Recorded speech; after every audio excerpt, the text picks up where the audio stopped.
society. These are real things that real people watching this show were going through. And the drama touched them. Gently, carefully, and then moved on very quickly. The mental health elements that should have been the beating heart of Dr. Slump were handled with such softness that they lost their impact. Characters recovered faster than felt honest. The darkness that the premise promised was consistently softened into something more palatable and less true. By the time the romance took over in the second half, the whole reason the drama existed had been quietly shelved. What we got instead was a warm, pleasant, well-acted romance between two charismatic people. And look, there's nothing wrong with that. It was enjoyable. The leads had real chemistry. There were genuinely sweet moments between them that reminded you why people fell in love with both actors in the first place. But enjoyable and warm is not what this drama was supposed to be. It was supposed to be brave. It was supposed to go somewhere uncomfortable and come back with something true. Instead, it played it safe at every turn and got rewarded for the casting announcement rather than the actual story it chose to tell. That's why it's at number 9.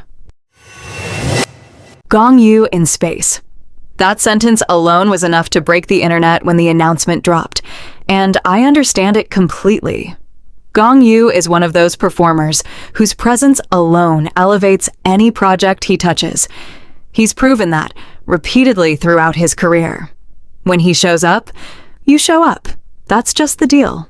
So when the stars gossip had the single greatest marketing asset available to any K-drama in 2025, and it still managed to fumble it. Here's the core problem with this drama, and it's a problem that became clearer with every passing episode. When the stars gossip did not know what kind of drama it wanted to be. In the first 2 episodes, it felt like a romantic comedy set against an unusual backdrop. By episode 4, it was trying to be a workplace thriller. By episode 7, there were emotional stakes that felt like they belonged in a completely different and much more serious show.